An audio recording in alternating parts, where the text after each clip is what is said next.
Alors qu'il appelle pour m'insulter, on lui donne la parole. Ouais. Donc moi je voudrais le saluer et lui dire que je suis fier de ses insultes. Très bien. Alors, avant de retourner au standard, président, politiquement, on peut dire que l'acte est posé et certainement ça va favoriser la réconciliation. Mais maintenant, il y a quand même que le social, au niveau du social, on sait que même ces jours-ci, au niveau de la Côte d'Ivoire, quelque chose s'est passé, on a démobilisé les gens. Il y a eu des maisons cassées. Le politique n'existera pas si le social n'est pas là. Bachir, oui. Il y a encore les prisonniers politiques. Et nous, on voulait mettre ça à l'attention du monde entier. Parce que nous, on est là pour ça, c'est notre rôle. Et il y a le docteur Israël Goran, président du mouvement politique Le Reverse. C'est un homme politique. Ouais. Retour aux valeurs sources. Ouais. Qui est un allié à la lutte des Bidjans. Vous savez que les Bidjans, ce sont mes amis. Je les soutiens dans leur combat. Ouais.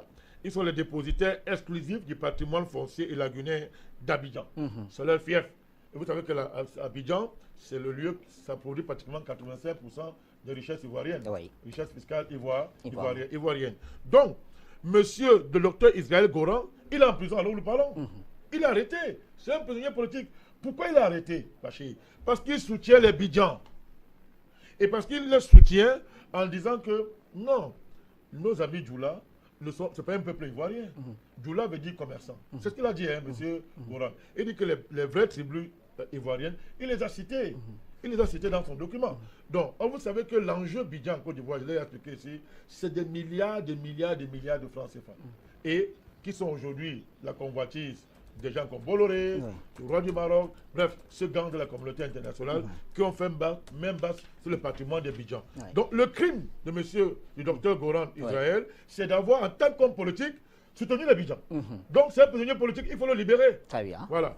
Autre problème social qui est grave, et qu'il faut porter l'attention du monde entier, c'est le cas de monsieur Koudou Dago Grégoire, qui a vu son collège, n'est-ce pas, être confisqué pratiquement par un Français, qui louait le collège, et qui depuis 3 ans ne verse pas les loyers. Et il a confisqué le collège de M. Koudou Dago Grégoire. C'est question de 30 millions par an. Bien sûr, il ne paye pas depuis 3 ans. Il ne paye rien.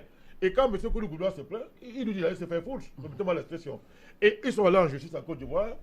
La justice ivoirienne a tranché en faveur de M. Koudou Dago Grégoire.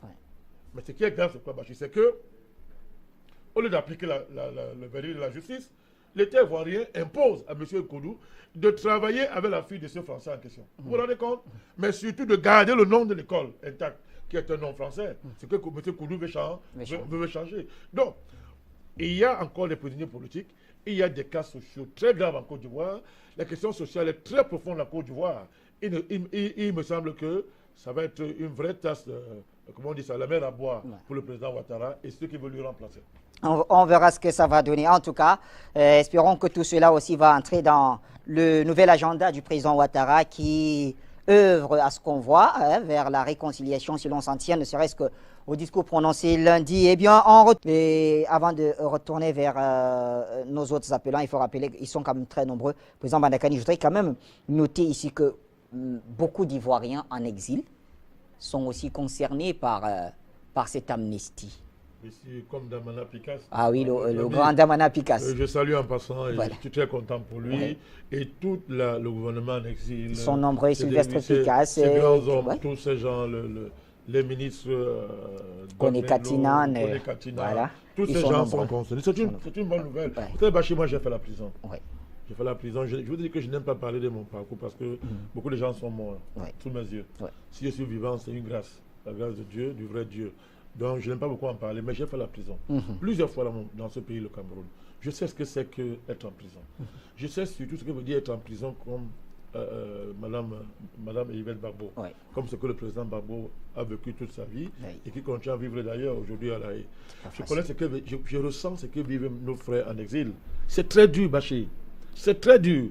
Voilà pourquoi quand après la lutte, une lutte féroce, nous obtenons de telles avancées, ne crachons pas dessus. Ne crachons pas dessus.